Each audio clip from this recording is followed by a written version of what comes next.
Welcome to the podcast. I'm Rosa Coelho, your host, lifestyle entrepreneur, health coach, and speaker. I've gone from being in complete overwhelm, burning the candle at both ends, and watching my health, relationships, and business suffer, to creating a life with more joy, ease, and abundance. If you're ready to let go of the overwhelm, reclaim your health, and push past your comfort zone so that you can unleash your next level of success to create a greater impact, then sit back as we delve into conversations as well as bring on guests to share with you tools, knowledge, and real action steps to get you there.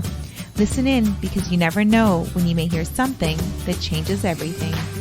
Hello, beautiful friend. Oh, I am so happy to be here with you today, and I'm excited for this topic. I kind of hum and hawed about it a little bit, only because I want to start off by saying I am not a financial advisor, and anything I share is just my personal experience. However, the reason I wanted to talk about it is because I have helped over many years, actually from a young age, helped even my closest friends to do pretty well financially. Not pretty well, very well. And what I mean by that is this isn't a how do you get rich or how do you, make six figures a month or a year. Not a month, but whatever. It's not about that. It's a very practical approach to hit big goals that you may have financially. And I was very lucky to have been raised by someone who taught me really incredible, sound financial knowledge. And that person's my mom. As a single mom of twins, she had us on her own from the age of 5 with no financial support from anywhere, including the system. She was able to purchase homes, build more equity, and then take us on trips to Portugal every few years and retire very comfortably with everything paid for, savings to feel really secure, money to still have, lifestyle. And so, like I said, I was lucky to have had that foundation. But when I got out in the real world, I realized not everyone has that foundation. And so I really just started sharing it, mostly because my friends would ask me. During my university days, I ended up with $25,000 in debt, which now is like hardly anything for university. But at the time, it felt really overwhelming. And I paid that off within 1 year. And in that year, I also traveled all over Europe, Northern Africa. I got to go on so many amazing trips. I had an incredible wardrobe. It was like I was just living the life. It felt so good to have money after being in school for so long, but also having those things and becoming debt-free at the same time. And so I found myself in a situation, again, just poor choices really well, but there has to be able to be very good communication around that. And if you have someone that doesn't want to talk about it at all, it makes it really very, very challenging. But anyways, this is not what that's about. That was just to give you a little background why I ended up in a situation that I had actually never been, apart from when I finished university and had that debt. But again, university was more of an investment because then it allowed me to have an incredible job and to go overseas and make enough to pay that back very quickly. And then later I took the same strategies while living in London. I took those same strategies that paid off that $25,000 in debt, and I applied them to purchasing my first flat in North London, which was pretty incredible to be a single person and be able to own there on a simple teacher's salary. So now I found myself in that situation again, where at the end of a relationship, I ended up in debt. Whether it was my debt or not, doesn't matter. It was in my name, so it was my responsibility, and I could either sit there and wallow in it or I could move forward. But I wasn't even really upset about the debt because, to be fair, we worked that out, and I've had some help in that area. So I want to also be very honest and not be like, oh, I've paid it all off back by myself. Probably split that. And I just want to be honest with that. But I had a big goal of purchasing a home, getting back onto the market. And I was like, whoa, how am I going to do this? Because the market has exploded pretty much everywhere in Canada. And as someone that is now in debt and wanting to have a down payment and be able to apply for a mortgage and find that perfect home and all that kind of stuff, it's like, whoa, how am I going to do that? And I remembered what I did. I remembered the steps and I went back to them. And I have to say that in 10 months time of living on my own, it's now been longer, but in 10 months time, I did just that.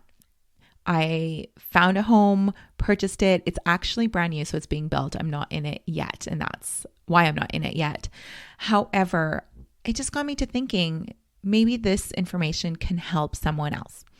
So there are definitely 7 very clear steps that I take myself through when I have like this big financial goal and I want to reach that goal. And in all those times, this is like 3 distinctive times in my life that I feel like I've been here. And each time it's taken me no more than 1 year to get there. So I'm going to share these with you, and I hope that some of them will help you, as they've helped myself and they've helped many friends. And like I said, this isn't about how to make 6 figures or anything like that. This is very practical advice that anyone can apply. So step number 1 is know where you are at. And this can be actually very uncomfortable, maybe a little bit painful. It's the idea of, when you get bills or you look at a line of credit and you just want to hide under the covers and not look at it and just pretend it's not there and it's not happening. So this part can be really hard. But the first thing I have done is I've sat down and written down everything that I owe. Every single thing, from maybe a credit card, line of credit, whether you have borrowed money from someone, whatever it is. What is it? A car payment? What do you owe? What are you in the negative for?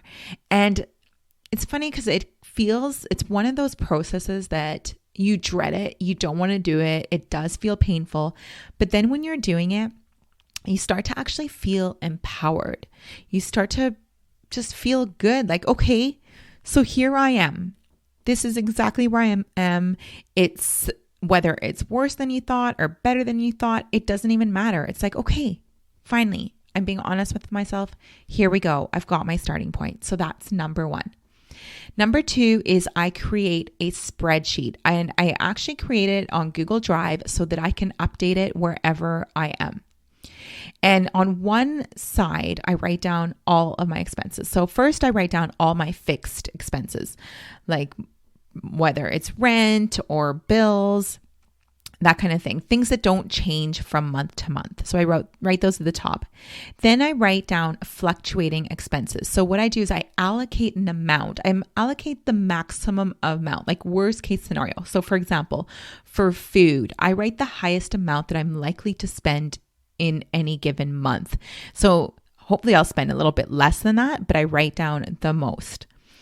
Then I write down savings, like 2 different types of savings. The savings that I need to allocate for like long-term, my future, it's the savings that I'm not going to touch. And then the next one is the savings for a big goal. Oh, and then also, and then a savings for a big goal. Then there's like the annual expenses. So sometimes I'll put this under savings too. And by annual expenses, I mean things like, for me, it's like my health coaching insurance and car insurance. I like to pay those things all off all at once. I don't like to have monthly payments, but I actually treat it like I do. So I allocate money into an account that is every single month I put money into it. And so at the end of the year, when those bills come up, it's no surprise. It's like, okay, well, I've got that there and I just pay that off. And if you're an entrepreneur, I do the same thing for taxes. Anything that comes in before I even look at it or think that it's mine, there's an allocated amount that goes into a separate account. So then tax season is just no big deal. So I'll go through those again. So I allocate different amounts. So first, it's the fixed expenses, those things that never change.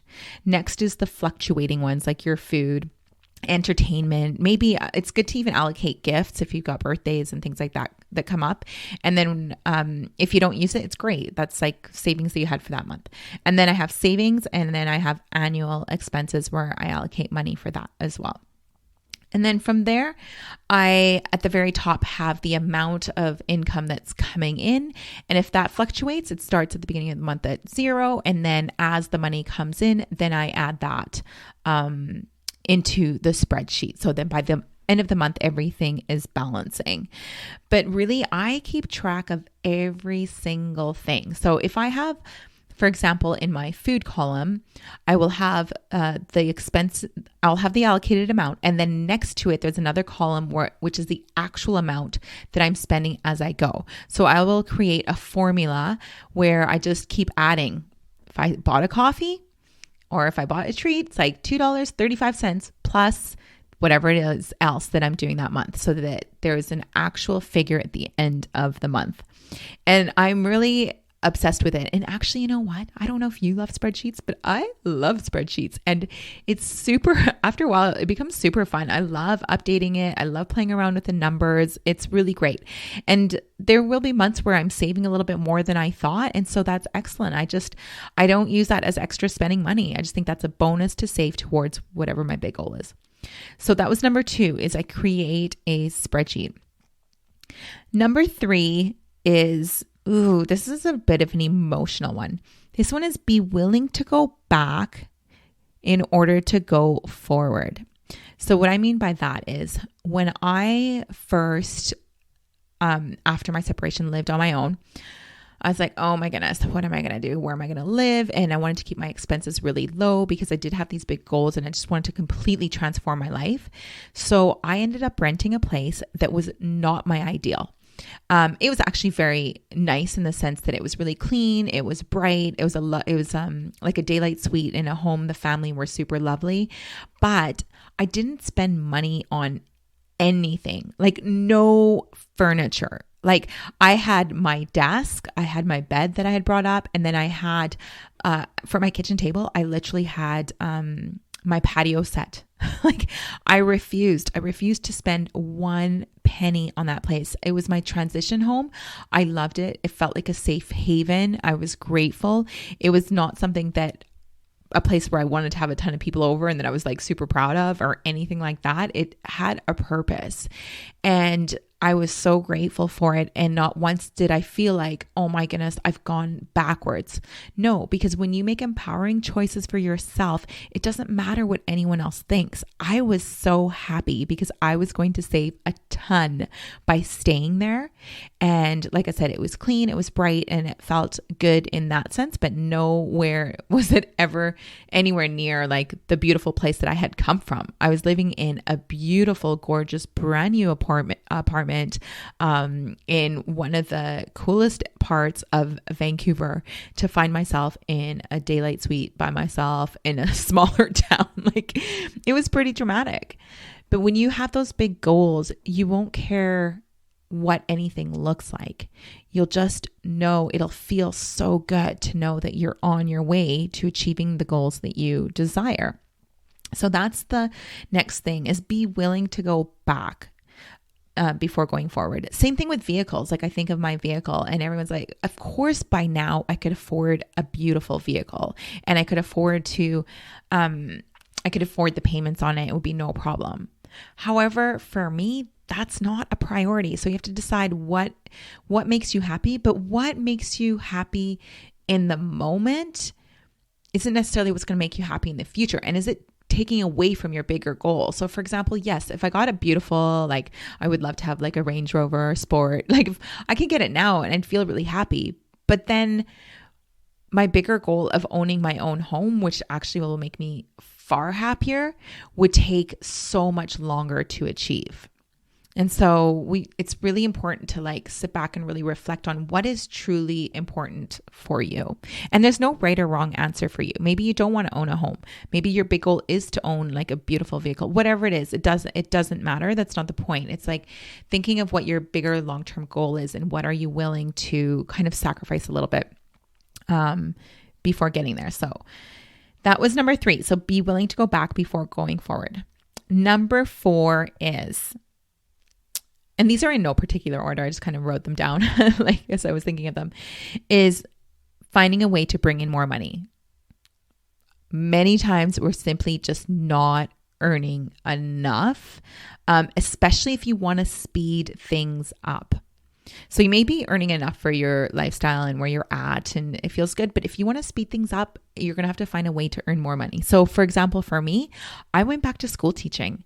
It was not really something I wanted to do. I mean, don't get me wrong. I love kids. And so it's not a huge sacrifice to be teaching and to be there with them. But that's not my first love. My first love is my health coaching, my podcasting, all my entrepreneurial businesses. That's what I love. But I had to find a way to make more income faster.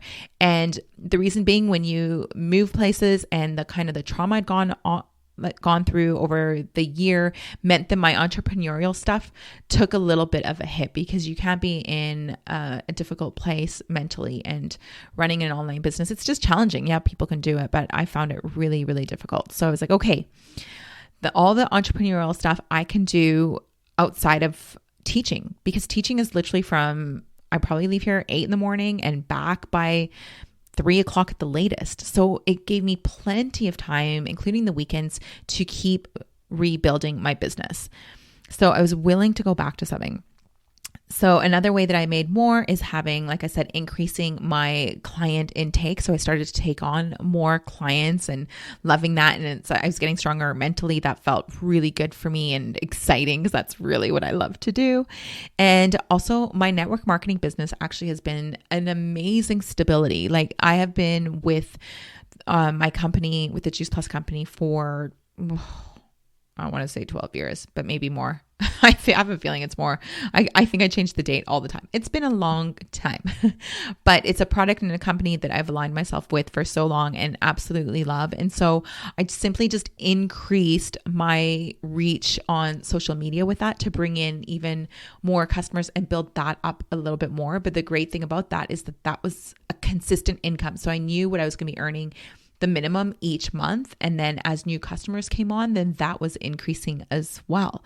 So be creative. How can you start to earn more income? Even if it's just $100 more a month, whatever it is, it's all going to help you towards that goal. And really think of it that way, that every little bit counts. Because one attitude that I find that doesn't work is when people are like waiting to make a big amount in order to save that amount. It's not how it works. Like how it works is those little bits that you put together make a big impact. And I mean, that's so true for anything, right? Health goals, fitness goals, all of that. The little things really do matter, and dismissing those is a huge, huge mistake. So again, find ways of bringing in more income.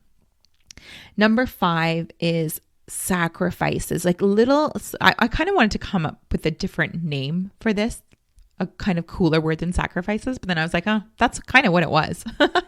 Here's an example of the sacrifices I took, like when I was living in London and I really wanted to own my own like apartment there, or my own flat. I was like, okay, there would be times where I always took transit to work. So the bus, I don't remember what the bus would cost me. It was probably like a couple pounds at the time. And I would be like, okay, you know what? It's a nice day. I'm going to walk and I'm going to save that money. And then at the end of the week, if I had literally saved, 5-10 pounds from that bus ride, I would take that money and I would put it into my account.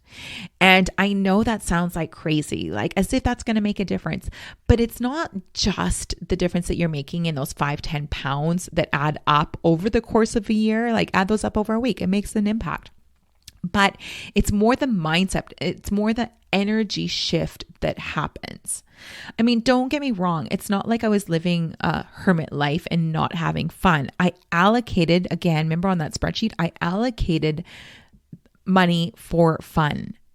It just was all intentional. But then there was these like daily sacrifices. So for example, instead of going out for dinners with friends, I would just meet them for a coffee.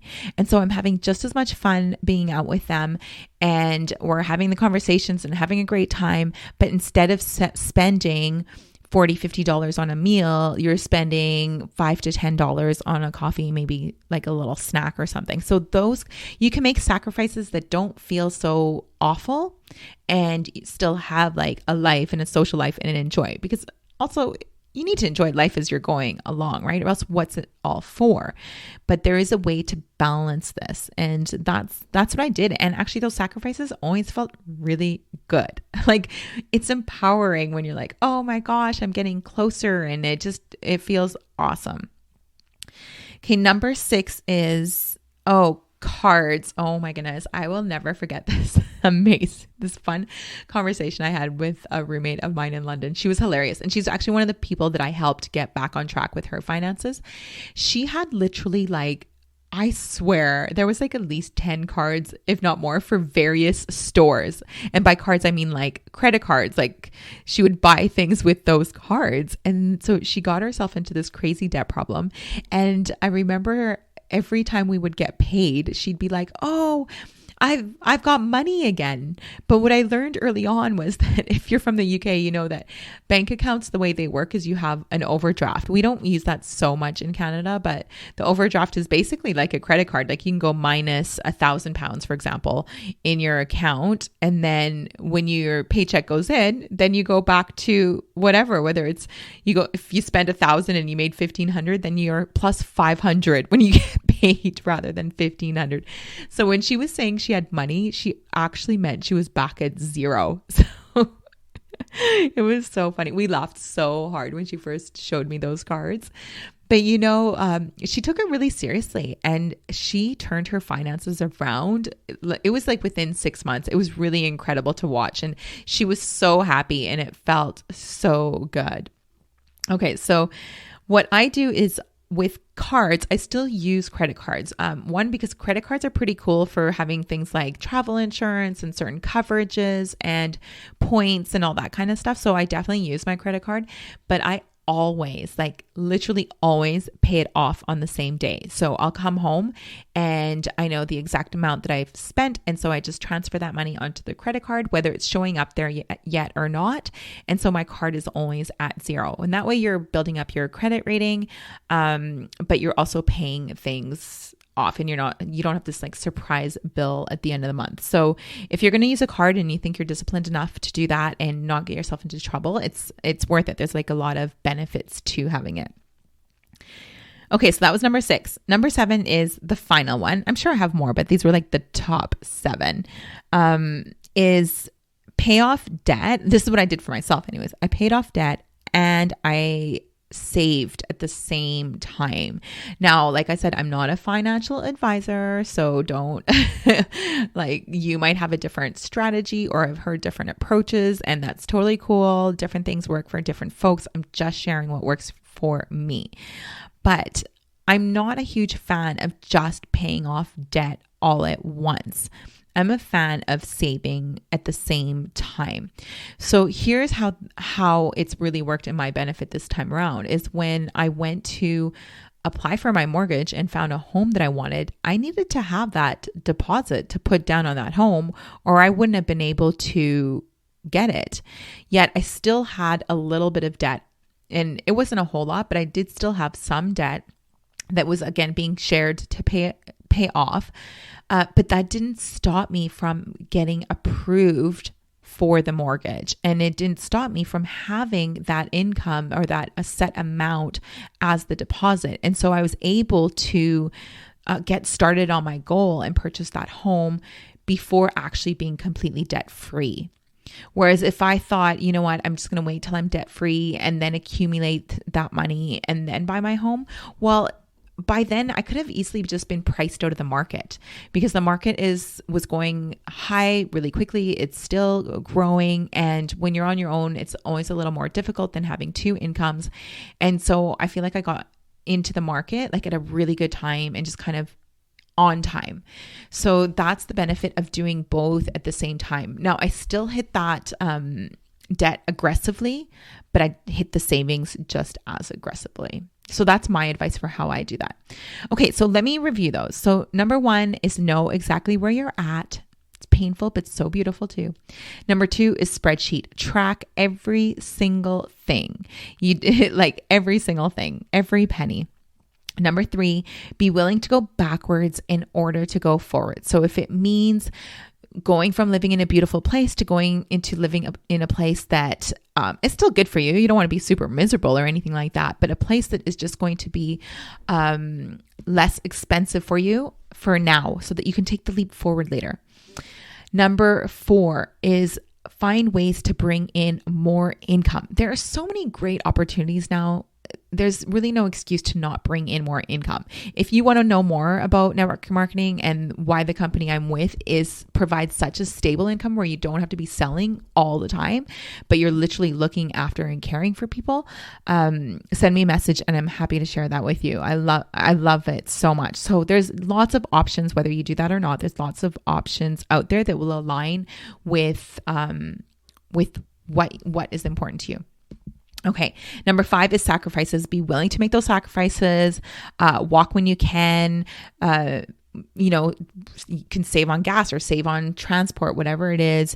Rather than eating big meals out, you go for coffees instead. And maybe rather than going on a huge vacation to Europe, maybe you explore in your own area for this year, whatever it is. Look to see where you can make sacrifices that are still going to give you lifestyle and you're still going to enjoy life. It's not about being a martyr or anything like that, but look to see where you can make some different choices that will really help boost you forward. Number 6 is if you are using cards, which I recommend doing, I think it's a great way to bring up your credit. Make sure that you pay them off before the end of the month, before you even get it, because those things add up fast and you're like, whoa, all of a sudden before you know it, you're paying off more than what you realized you had. And then number 7 is pay off debt and save at the same time. Attack both as aggressively as you possibly can. All right, my friends. So that's what I wanted to share. Like I said, it's a little bit different, but I have helped a lot of friends that way. I've helped myself now several times with it. If this is something that speaks to you or that will help you too, I would so love to hear from you. Send me a message. You can Instagram me at RoccoFit, or you can send me an email, contact@roccofit.com. If this was of massive value, please leave me a review on iTunes. It really would mean the world. If you have a hard time leaving the review or can't figure it out, just pop me a little message and I'll walk you through it as well. But it really does help to get this podcast out and keeps me motivated and going as well, because we all need a little feedback now and again. Okay, beautiful friend, have an amazing week and I will talk to you. Thank you so much for listening in today. I know time is precious and I'm grateful you shared yours with me. It would mean the world to me if you felt an impact, a moment of inspiration, or learned something new, if you would share it with those you care about and leave me a review on iTunes. I'd love to know what spoke to you or what you'd like to hear more of. Your sharing and leaving a review would help so much on this journey to making an impact on as many people as possible. It's worth it. I know from experience, there are moments when something we hear has the possibility of changing everything.